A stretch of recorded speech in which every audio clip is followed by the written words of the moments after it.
इश्क जिसको है अपने प्रभु से, महाराज कि इश्क जिसको है अपने प्रभु से, अरे वो सदा सर कटाते रहेंगे।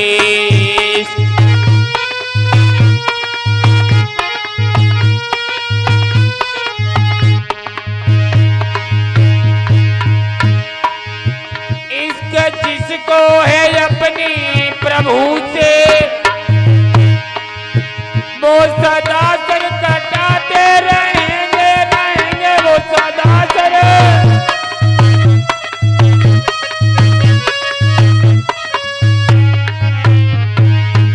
वो सदा सर कटाते रहेंगे।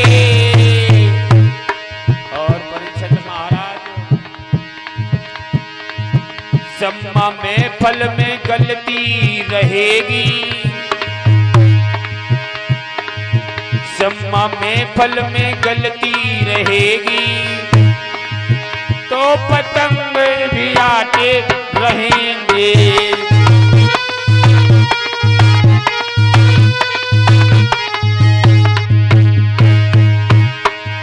सम्मा में फल में गलती रहेगी, तो पतंगे भी आते रहेंगे।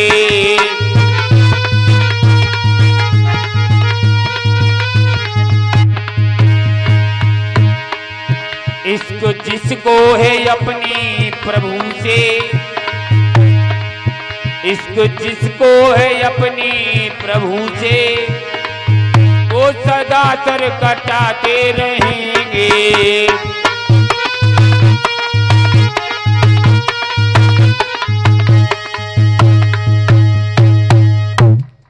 उसी समय जवाब दिया, कन्हैया मैं तुमसे लड़ती नहीं हूं, ये हमारा प्यार है। और परीक्षित महाराज सोचने की बात है, ये ग्वालिनिया थी कौन? जिस समय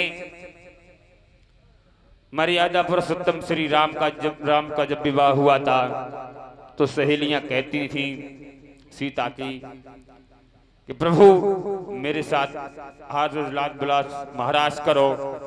तो महाराज जो राम ने कहा था कि अभी हम मर्यादा में हैं, बंधन में हैं, अभी हम कुछ नहीं कर सकते हैं। द्वापर में जब मैं कृष्ण बन करके आएंगे, तब मैं आपके साथ महाराज सब कुछ करेंगे हैं? और उसी समय तो वो ग्वालिनी कहती है, प्रभु मैं आपसे लड़ती नहीं हूं। तो उसी समय कहने लगी ग्वालिनी कि ऐसे ही चले आइयो, अरे ऐसे ही चले आइयो, अरे भोरे मेरे अंगना सुबह ही चले आइयो।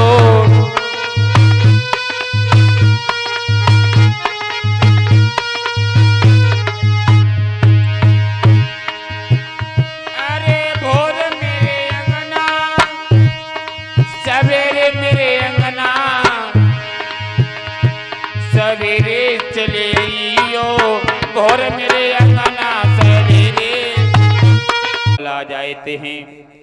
अब कहने लगे, मनसुखा आया, कन्हैया और बताओ कैसे हाल चाल हैं? तो उसी समय दामक कहने लगा,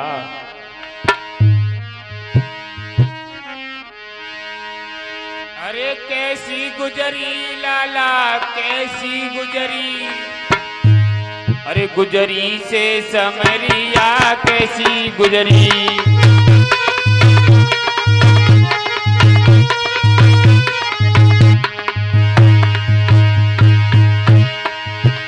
अरे कैसी गुजरी कैसी गुजरी, हाँ कैसी गुजरी रे, हाँ कैसी गुजरी रे, गुजरी से समरिया कैसी गुजरी।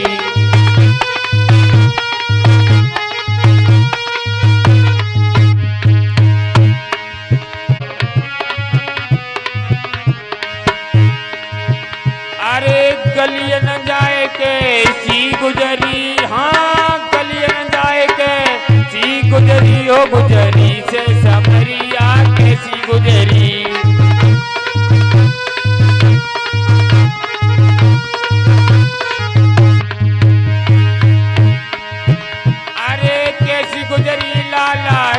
गुजरी ओ गुजरी से समरिया कैसी गुजरी।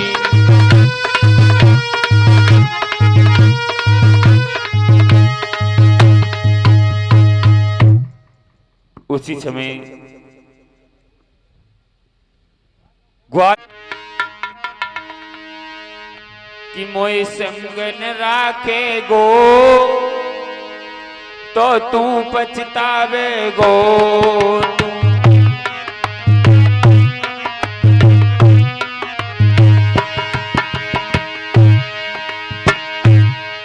मोए संगन राखे गो तो तू पछतावे गो। माखन की चोरी को फिर तू ललचावे गो।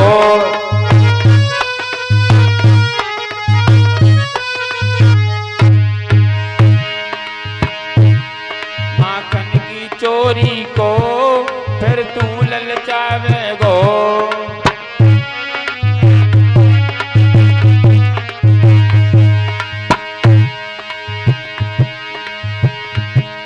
ग्वालन के गुलचा को ग्वालन के गुलचा को फिर तू तो खावे गो। मैं संगन राखे गो तो तू पछतावे गो।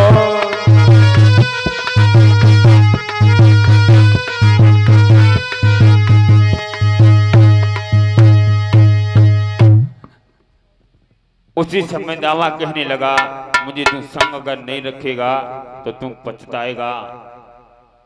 तो कहने लगा आप चिंता ना करो, मैं आपको साथ ही रखेंगे। इस प्रकार से भगवान श्याम सुंदर ने माखन की चोरी की है। बोलिए गुरुदेव भगवान की, सावरे सरकार की। एक भजन बोल लेते हैं, फिर यहाँ से आगे कथा हमारे परमादरी सम्मानीय गुरुदेव जी के मुखारबिंद से सुनेंगे। पत्रे विनाशाय श्री कृष्णाभयं नमः। गुरुर्ब्रह्मा गुरुर्विष्णु गुरुर्देवो महेश्वरा।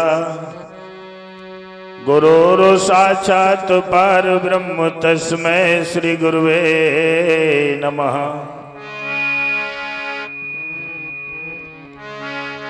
कौशलेश मिथिलेश्वरी सिद्धि करें सब काम। बाणी वर्णन के प्रथम बोले सियापति राम। सरस्वती नमस्कारं वरदे कामरूपी विश्रूपी विशालाक्षी। विद्या देवा सरस्वती जिनकी कृपा कटाक्ष से ठौर मिलता नहीं कलेश का। श्रद्धा समेत प्रणाम है पूज गुरु मुकेश को।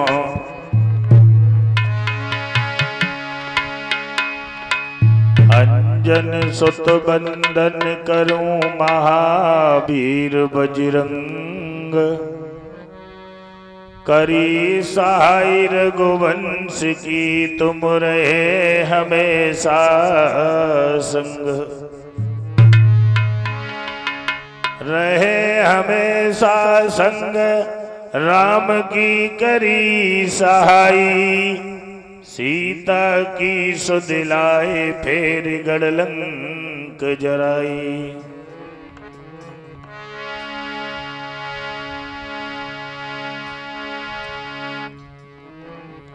कथा शुरू अब होती है, आओ वीर हनुमान। आए सुआसन लीजियो, कोई पवन पुत्र बलवान।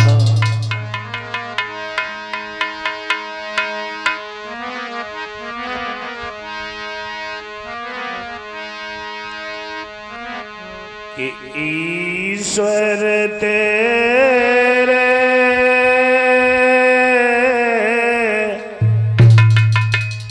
हे मालिक, दाता तेरे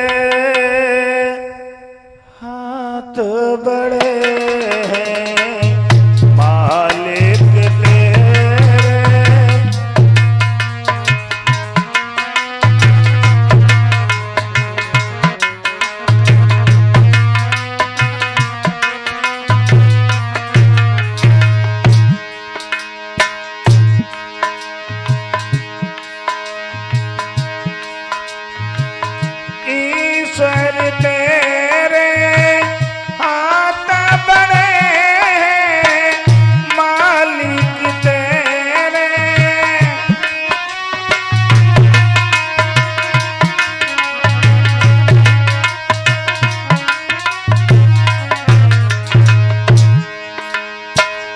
हम सब तेरे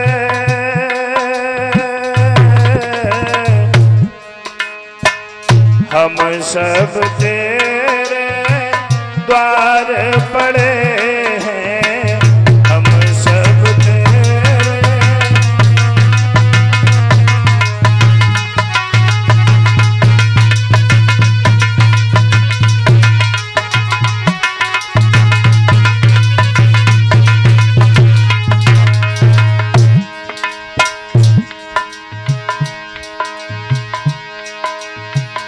भक्त की टेर को तू ही तो प्रभु सुनता है, देता सुख और दुखों को हर लेता है।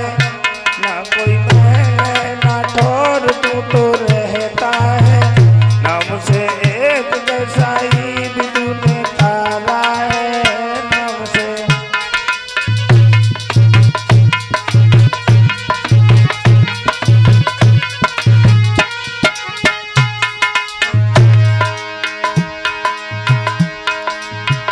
भक्त की टेर को तू ही तो प्रभु सुनता है, देता सुख और दुखों को हर लेता है।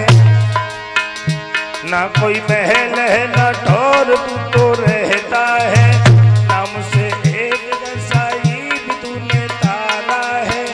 बचाया दास को हिरणाकुश को मारा है, बचाया।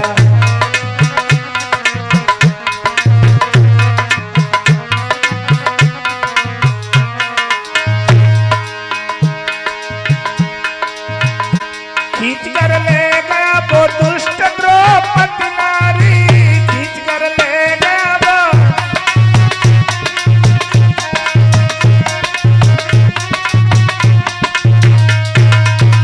खींच कर ले गया वो दुष्ट द्रौपदी नारी, दुष्ट द्रौपदी नारी। बढ़ाया चीर को न चीर का किनारा है, बढ़ाया चीर को न चीर का किनारा है।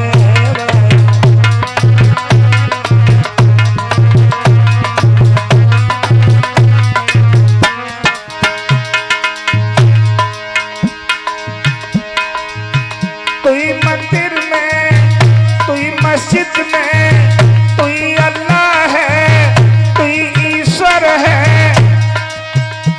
राजा के अंदर तू है, तू ही भिखारी अंदर राजा के अंदर।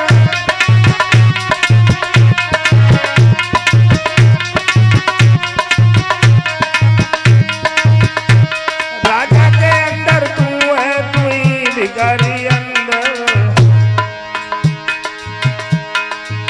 वही तेरे नाम पे ओ कन्हैया,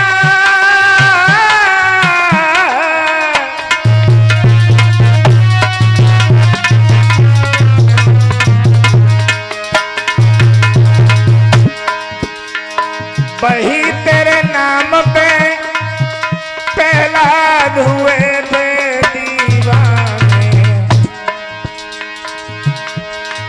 हम सब तेरी करत पकड़े हैं, दाता तेरे हाथ बड़े हैं, मालिक तेरे हाथ बड़े हैं।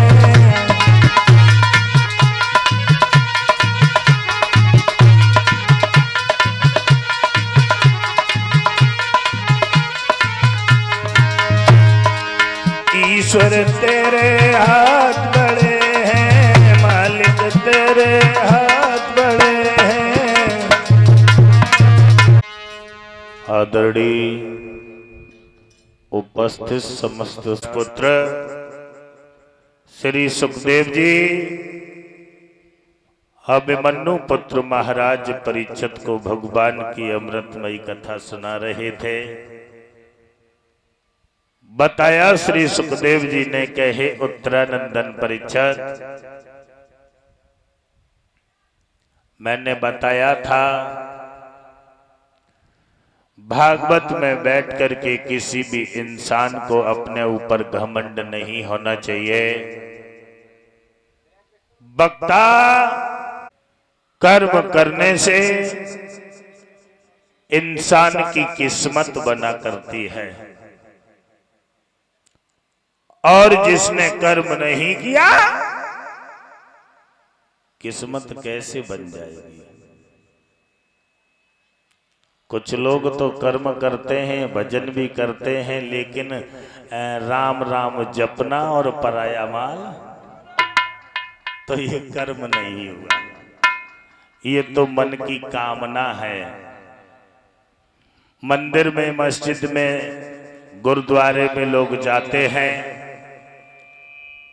और भगवान से विनती करते हैं कि हे परमात्मा, हम तेरी कथा कराएंगे अगर हमारे लड़का की नौकरी लग जाए। भगवान ने वो इच्छा पूरी करी। कुछ समय बाद लड़का की नौकरी लग गई, मंदिर में पहुंच गए। बहुत बढ़िया करो तूने, हम जो मांगते हैं सोई दे तू।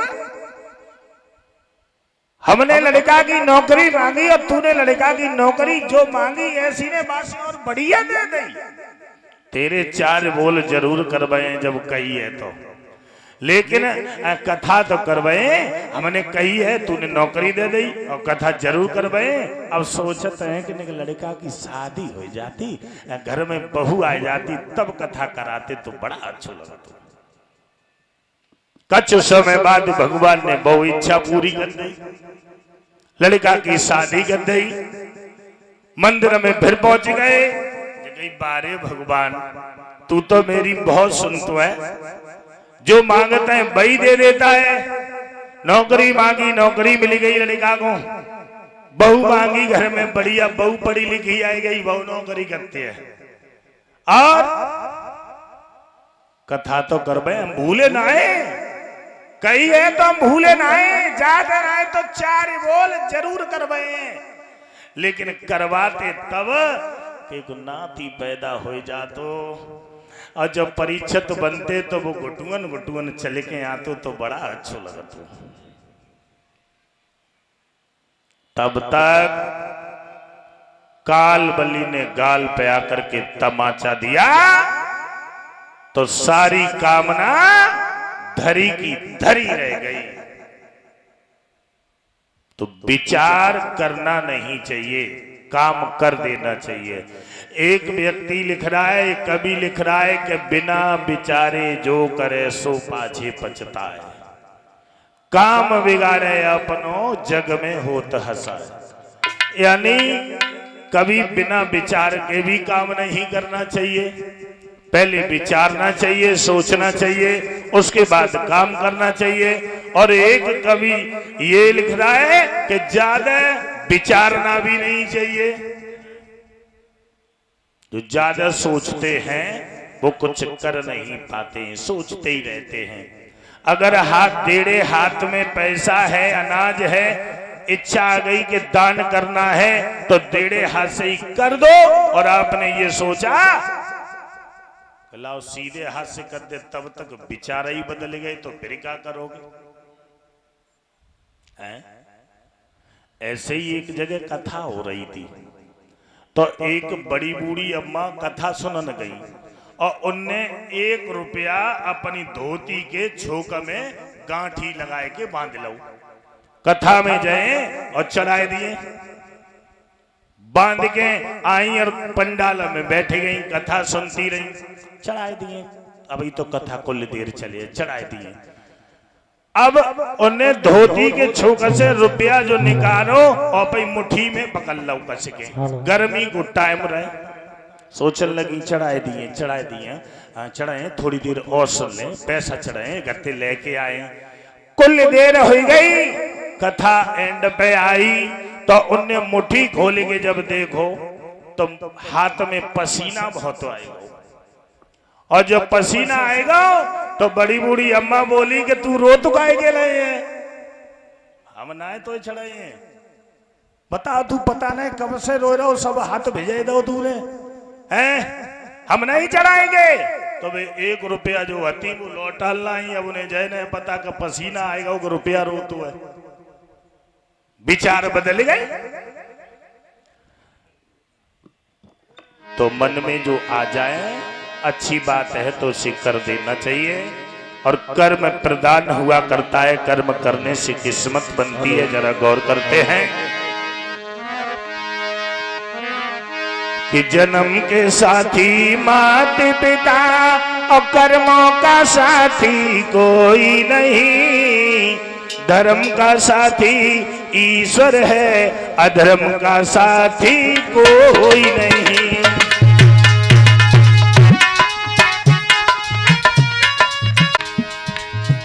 जन्म देने के साथी माता पिता होते हैं, कर्म करने का साथी स्वयं इंसान होता है, और जो धर्म करता है उसका साथ भगवान देता है, जो धर्म नहीं करता उसका साथ दुनिया में कोई नहीं देता। गौर करें, जन्म के साथी माता पिता, कर्मों का साथी कोई नहीं। धर्म का साथी ईश्वर है, अधर्म का साथी कोई नहीं।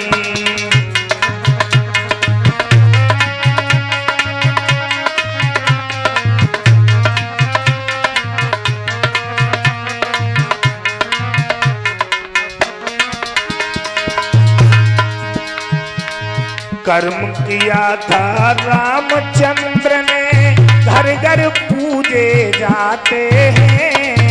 कर्म किया था लंकापति ने, पुतला फूंके जाते हैं।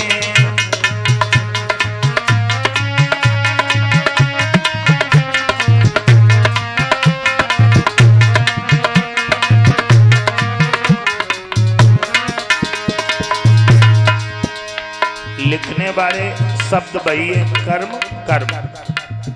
एक कर्म प्रभु राम ने किया था, जो सारे हिंदुस्तान में पूजा करते हैं लोग राम की। और एक कर्म लंकापति रावण ने किया था, जो उसके पुतला फूंक देते हैं। लेकिन कर्म करने का अंतर था, अक्षर शब्द वही है लेकिन कर्म अलग अलग था। कर्म दोनों ने किया। राम ने अच्छा कर्म किया, लोग पूजा करते हैं, और रावण ने कर्म गलत किया तो उसके पुतला फूंकते हैं। कर्म किया था रामचंद्र ने, घर घर पूजे जाते हैं। कर्म किया था लंकापति ने, पुतला फूंके जाते हैं।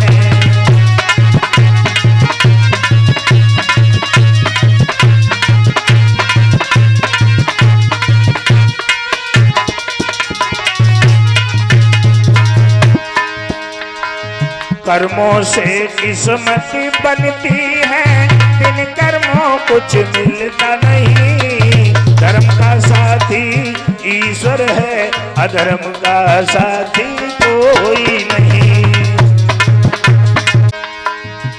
और बताया, लास्ट बात जरा गौर करने की है, स्त्री के ऊपर लिखी है,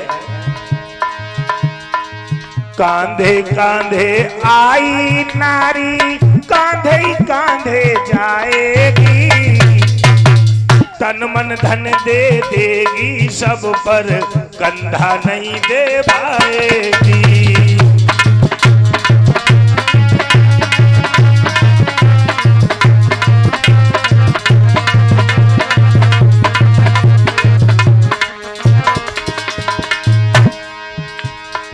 बुजुर्ग लोग बैठे हैं, पहले के जमाने में स्त्रियां कंधों पे रख के आती थीं, 4 कहार लेके आते थे, डोली बनाई जाती थी, पालकी शादी होती थी, उसमें बिठालते थे नई दुल्हन को, और 4 कार कंधों पे रख के लाते थे।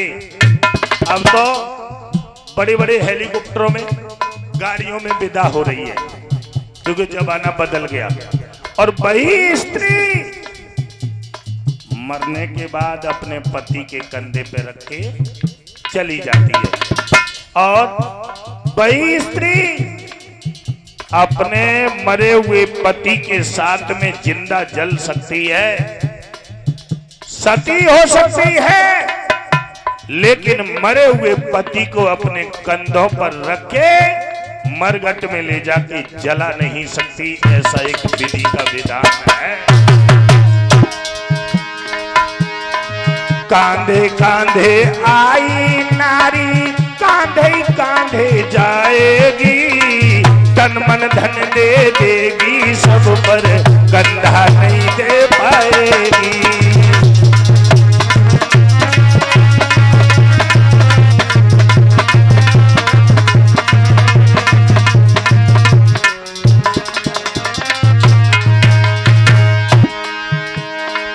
हाजिरी उसकी जान मगर वो कंधा दे तो सकती नहीं।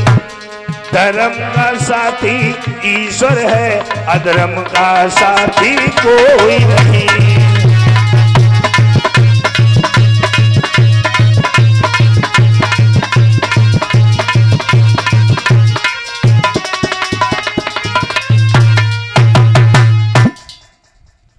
कर्म प्रधान हुआ करता है। कर्म करने से इंसान की किस्मत बना करती है, और जिसने कर्म नहीं किया उसने कुछ नहीं किया।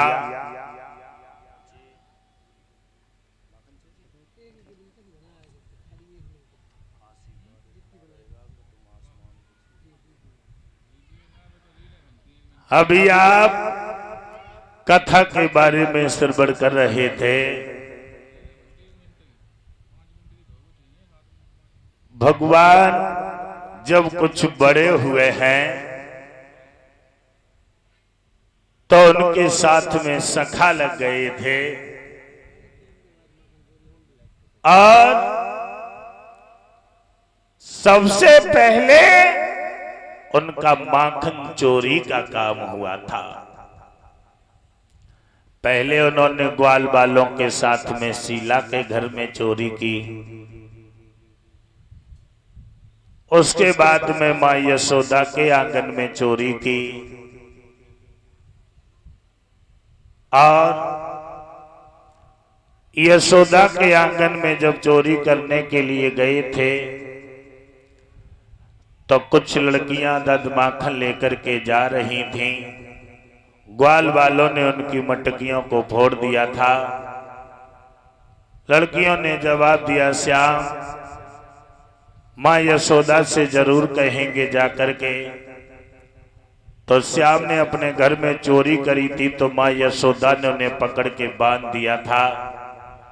उसके बाद में वो लड़कियां उनके पास में पहुंची और मां यशोदा से जवाब दिया, मैया तुम्हारा लाला बहुत नटखट है, रास्ते में मिल जाता है, मटकियां फोड़ देता है। अब तो ये मालूम पड़ता है कि इस गांव में रहना दुश्वार है मैया, बहुत नटखट है। हाथ जोड़ के सभी लड़कियां बोली हैं मां यशोदा से, मैया क्या बताऊं मां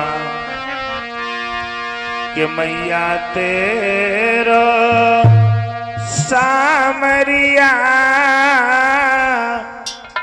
कि तंग मोए रोज करेरी मैया तेरो।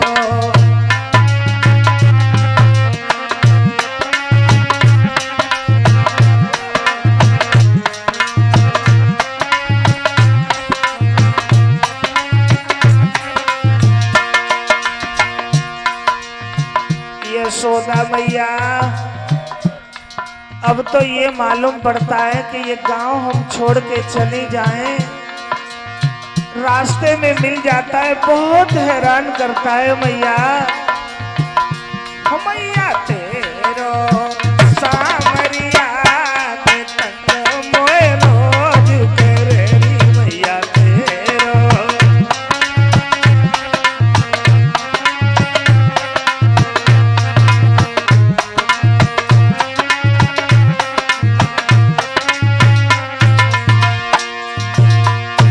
क्या बताऊं मां,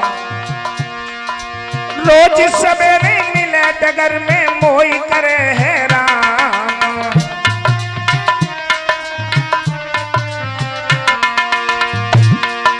रोज सब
तेरी छोड़ू नागरिया के तंग मोए रोज कररी मैया तेरो सामरिया के तंग मोए रोज कररी मैया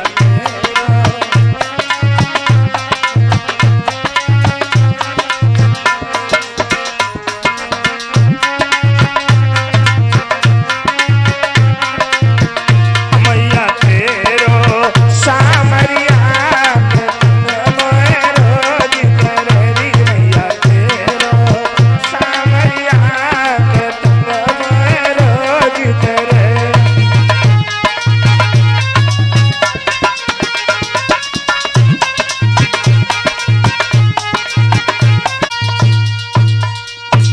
जवाब दिया यशोदा मैया, इस आंगन में रहना दुश्वार है, रास्ते में मिल जाए मटकियां फोड़ देता है, बहुत हैरान करता है। एक लड़की कहने लगी मैया आज की छोड़ो, आज की छोड़ो, एक दिन ये हमें मिल गया। तब इसने क्या किया, तो जवाब दिया है हाथ जोड़ के दूसरा यशोदा सुन ले पुकार, कान्हा ने दीना जुल्म गुजारी, मटकी फोरी है मेरी गोरसी की, चुंदरी फाड़ी है मेरी रेशम की।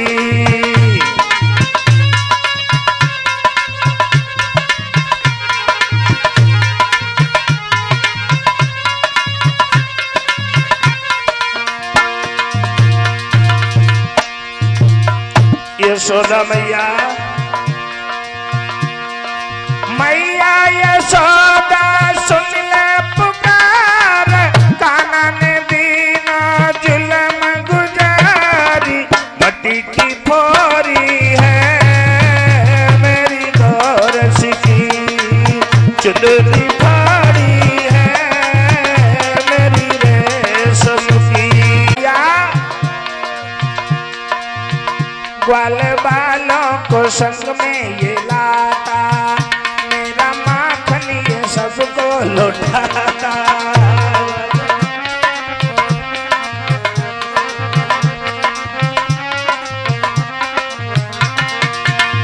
ग्वाल बालों को संग में ये लाता, मेरा माखन ये सबको लौटाता।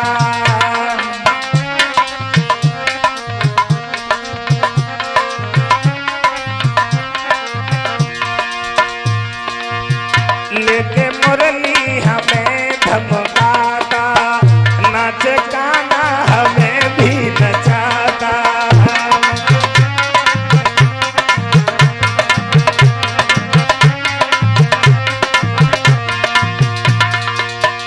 ना शर्म रही मैंने कछु न गई, और बेबताली है मेरी गोरसी की, चुनरी फाड़ी है मेरी रेशम की।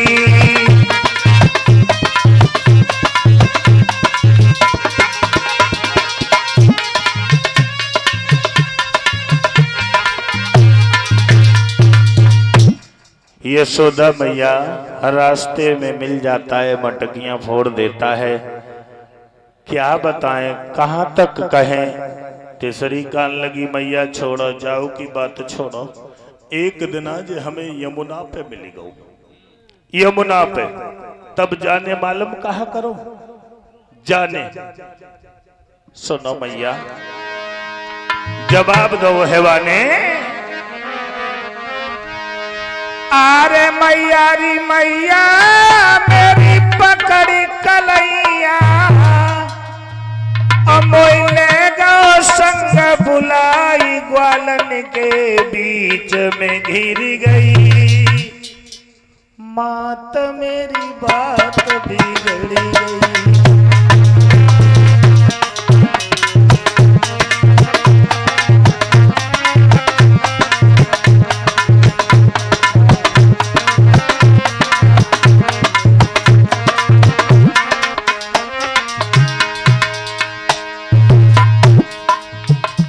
यशोदा मैया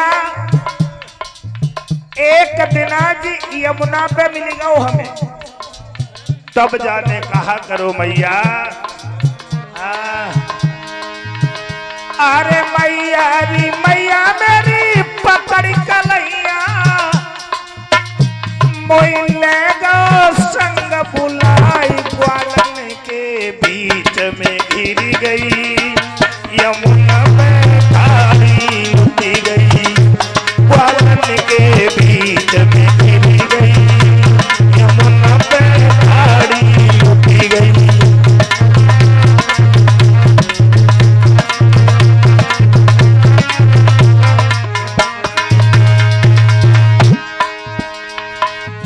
जब से सियानो भयो कन्हैया, है गो है युद्धपाती माँ,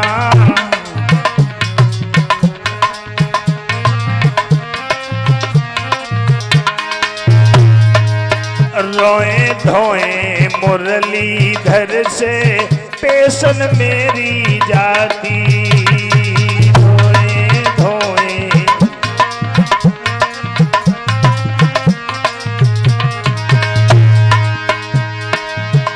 आरे बादिन जोर करे सामने, अवनी बादिन जोर करे सामने, मेरी चुनरी डारी थारी सबन के बीच में गिर गई, यमुना में थारी लुटी गई।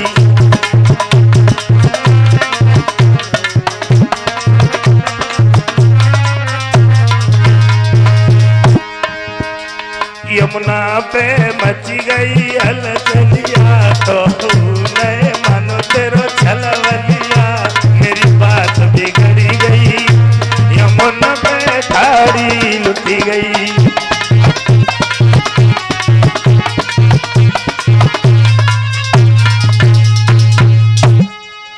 यशोदा मैया एक दिन यमुना पे मिल गया, तब जाने दुर्दशा करी। यशोदा मैया कान लगी बिल्कुल।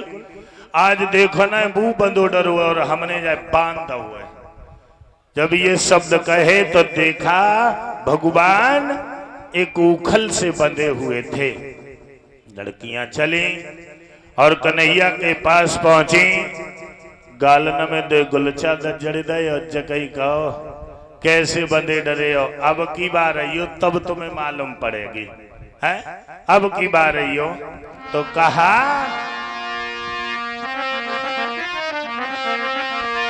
लड़कियों ने कि कैसे बंधे हो अब की अयो रे समरिया कैसे।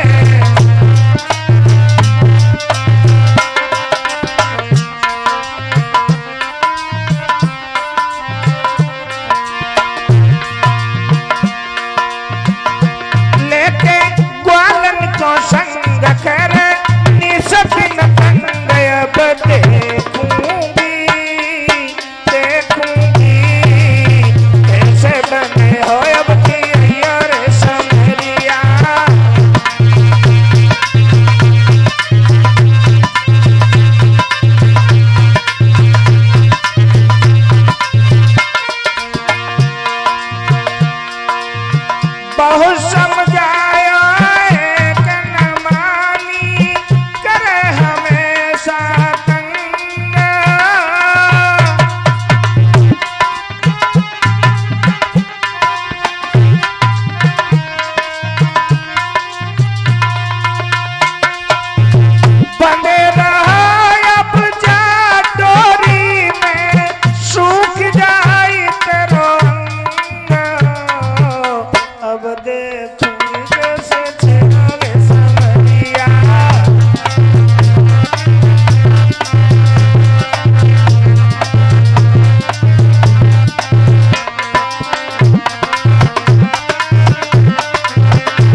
बात कह करके चली गई। सब लड़कियां कन्हैया बंधे थे। माँ यशोदा आगे बढ़ती हुई चली हैं और बाबा नंद के पास में पहुंची। बाबा नंद से जवाब दिया, बाबा इतना ढेर सारा माखन होता है, ढेर सारा माखन, श्याम को समझाओ। यशोदा मैया कहने लगी समझाओ उसे। तो बाबा नंद कहने लगे घबराओ नहीं, हम समझा देंगे। तो माँ यशोदा ने जवाब दिया, बाबा कि अपने लल्ला को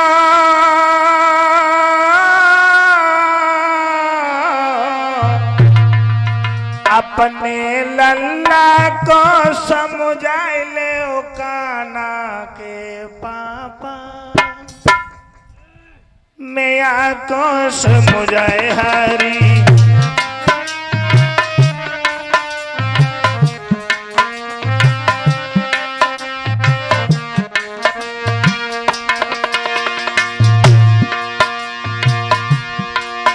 अपने लल्ला को समझाए ले ओ काना के पापा, मैया को समझाए हरी।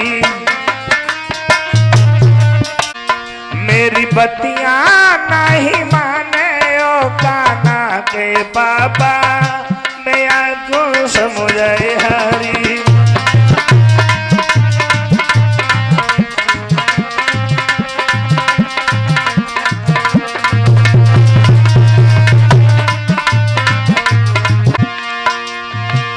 रोज रोज गुजरी की रास्ता घेरे, बीच डगर में काना मटी की फोरे।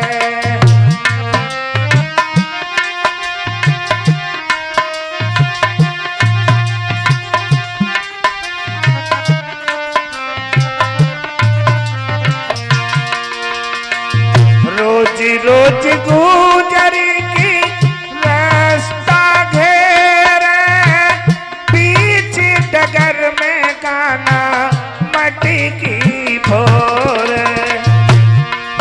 कब तक में उल्हाना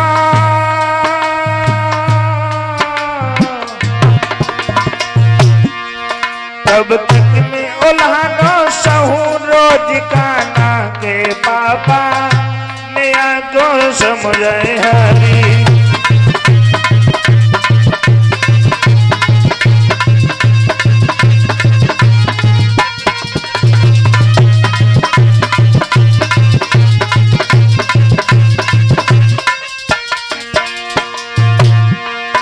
मेरी बतियां नहीं माने ओ काना के पापा, मैया को समझाए हरी।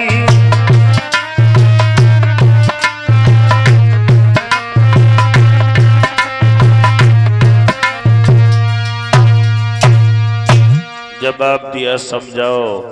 बाबा कहने लगे घबराओ नहीं, हम समझा देंगे। इतनी बात कही तो माँ यशोदा भी कार से लग गई। भगवान कन्हैया ने उसी समय देखा कि लड़कियां सब चली गई, माँ भी नहीं है। हुआ ये कि जोर लगायो श्याम ने बाहु खल लई लुढ़काए, यमला अर्जुन के वृक्ष में बन बीच फांसी दई जाए।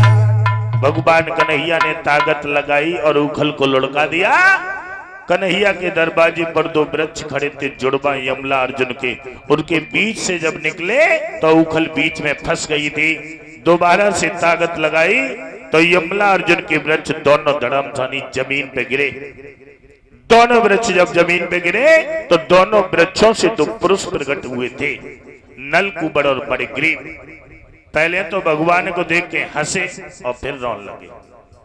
हंसे जासो कि दुनिया को बांधन बारे या स्वयं बंधे पड़े हैं, और रोए इस वजह से कि उन्हें अपनी कुछ पिछली याद आ गई थी। अब सवाल इस बात का उठा, वृक्षों से कहीं पुरुष प्रकट नहीं होते हैं, तो वो दोनों कौन थे? नल कुबड़ और मणिग्रीव, ये दोनों कुबेर के लड़का थे, भोले बाबा के वरदानी थे। वृक्ष कैसे हो गए?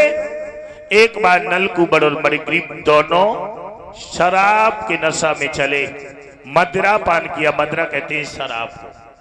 हाँ, कितनी बढ़िया चीज है।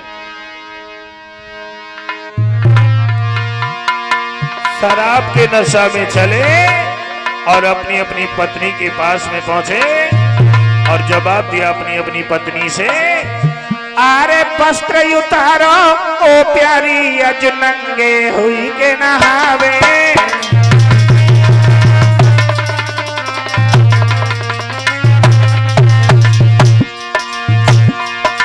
और हम दुनिया के राजा रे के कोनो में बुरो बतावे।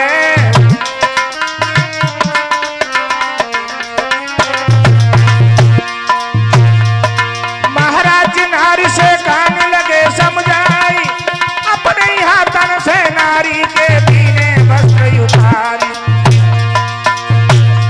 अब तो खुद भी नंगे वह नारी के साथ नहाते, अब तो खुद भी नंगे वह नारी के साथ नहाते।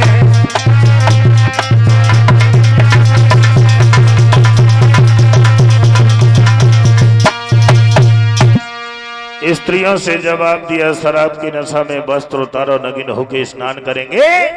स्वयं नगिन हुए, स्त्रियों के वस्त्र उतारे और नगिन होके स्नान करने लगे थे। तब तक दुर्वासा ऋषि का पदार्पण हुआ।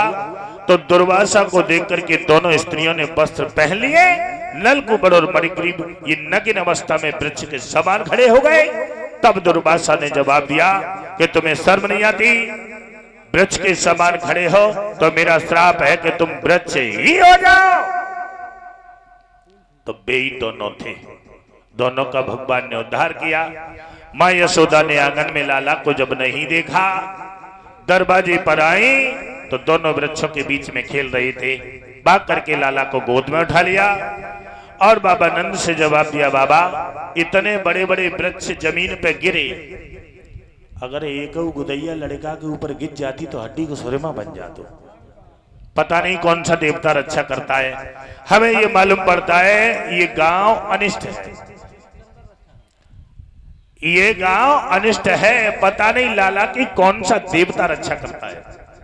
और हमारी इच्छा तो ये है कि इस गांव को छोड़ देना चाहिए। तो बाबा नंद ने सभी यादवों से सलाह मिलाई, सभी यादवों से, और जवाब दिया है चलो हमारे साथ। सभी यादवों से सलाह मिला करके सभी यादव अपने अपने घर से माल लेकर के चले। आगे बढ़ते हुए तो रास्ते में एक तुलसी का वन पड़ा था, तुलसी का वन। उसी तुलसी के वन में सभी यादव अपनी अपनी झोंपड़ी डाल करके रहने लगे थे। आज वही तुलसी का वन वृंदावन के नाम से पुकारा जाता है, वृंदावन के नाम से। धीरे धीरे समय जब गुजरता चला गया, वृंदावन में लोग रहने लगे। तो एक दिन भगवान कन्हैया ने जवाब दिया, मैया मैया पता नहीं दाऊ भैया की कौन सी आदत है, ये हमें साथ नहीं ले जाते हैं। और गैया चराने के लिए काली देव पे जाते हैं, सभी ग्वाल वालों को ले जाते हैं, लेकिन हमें साथ नहीं ले जाते हैं।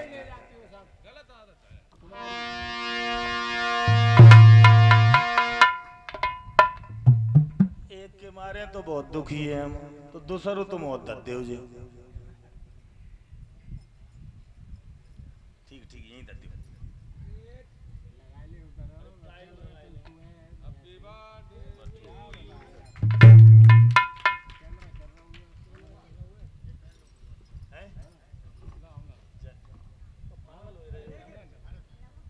जरूरी का है न, तुझे पैर की कच हो जाए।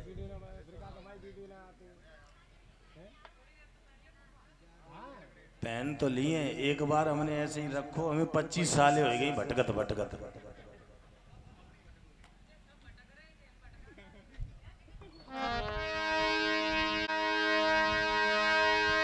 भगवान कन्हैया ने जवाब दिया, मैया दाऊ भैया गैया लेकर के जाते हैं, पता नहीं कौन सी आदत है वो हमें साथ नहीं ले जाते हैं। माँ यशोदा कहने लगी लाला अभी तुम्हारी उम्र नहीं है, जब तुम बड़े हो जाओ तब चले जाना, जब आप या नहीं। मैया बोली लाला काली दे पर काली दे में कालिया नाग रहता है, वहां का पानी बेसैला है, जो भी पीता है वो मर जाता है। जवाब दिया नहीं मैया। तो यशोदा मैया ने सभी ग्वाल वालों को बुलाया और ग्वालों से जवाब दिया, ग्वालों कि काली दे पर यमुना तट पर और मेरे लाल ने धोखा खा जाना।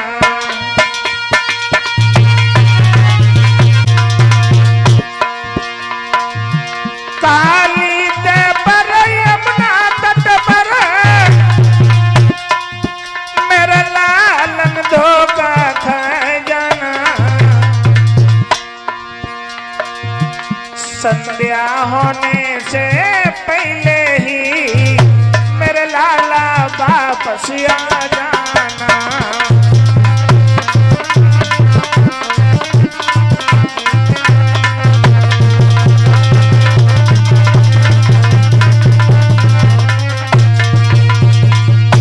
जवाब दिया है ग्वाल वालों, ये कन्हैया बहुत नटखट है, हठीला है, जिद्दी है।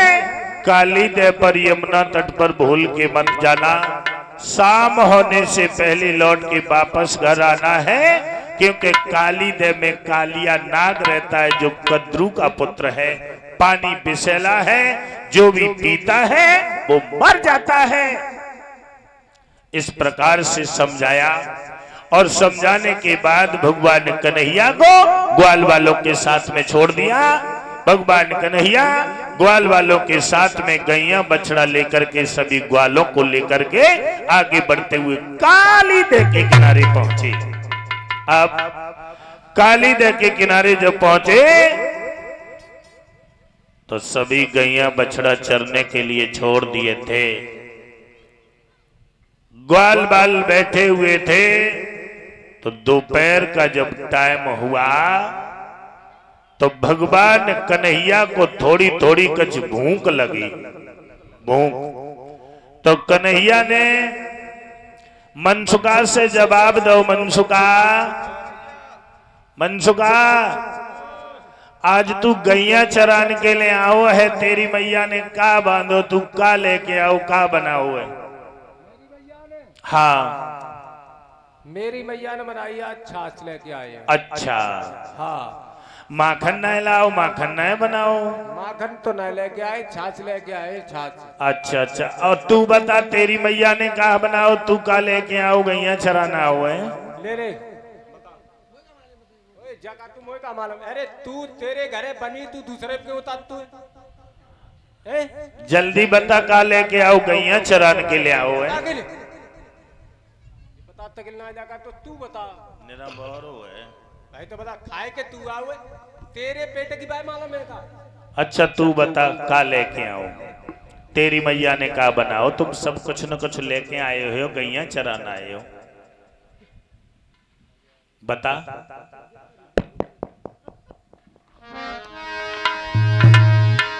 ग्वाल वालों से जवाब दिया है उसी समय, ग्वालों ये दद माखन हमें दे दो और हम दद माखन सबका खा के देखेंगे कि तुम्हारी माँ दद माखन कैसा बनाती है, कैसा स्वाद डालती है। तो मनसुका कहने लगा सही कह रहा है श्याम, सही कह रहा है? तू ही चालू है और तो सब पागल हो रहे हैं, चतुराई तो ही तेरी मैया ने सिखाई है। तो कहा मनसुका ने, बोला मनसुका ठीक तो है, क्यों मान ले तेरी शिक्षा को, और हम पत्थर खाई के बैठ रहे, दे दे सब दही मरीचा को।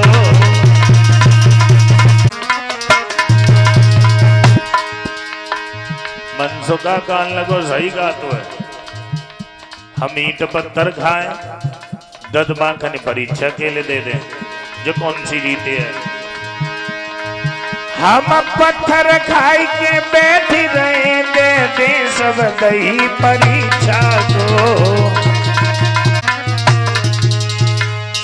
जवाब दिया हम ईंट पत्थर खाए दद माखन परीक्षा के लिए दे दे, ये कौन सी रीति है। कन्हैया बोले खिला दो। तो एक ग्वाला ने जवाब दो, भैया जिगर को सखा है कल से ले आए, आज लाओ ना है कल से ले आए, जाए खबाए दो, कोई बात ना है।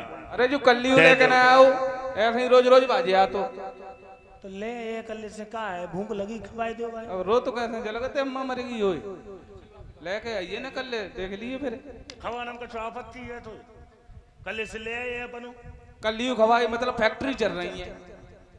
कोई बात नहीं भैया, अगर को सखा है, हम तुम तो बहुत पहले से गैया चराना। तो कन्हैया 2-3 दिन से आनो शुरू हो गए, अपनो लाल लगे तब खान लगे, जाए खवाए दो, कोई बात नहीं। ले काले मत जा।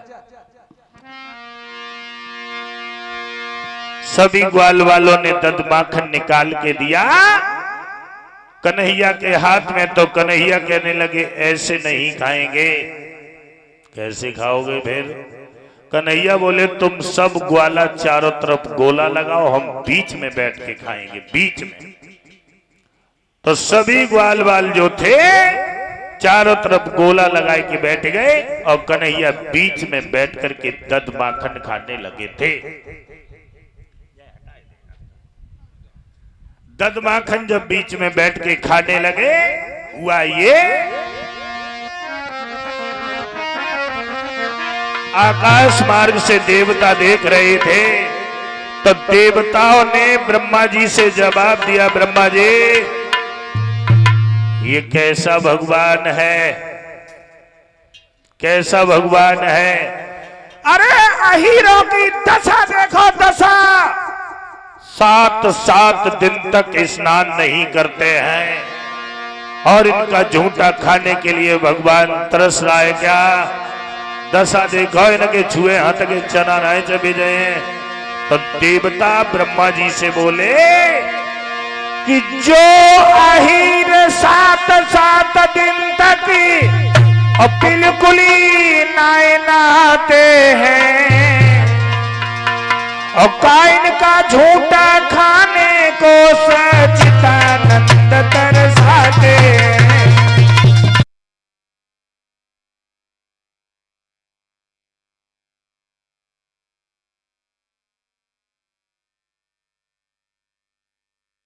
जवाब दिया देवताओं ने, ब्रह्मा जी यादवों की दशा देखो, दशा 7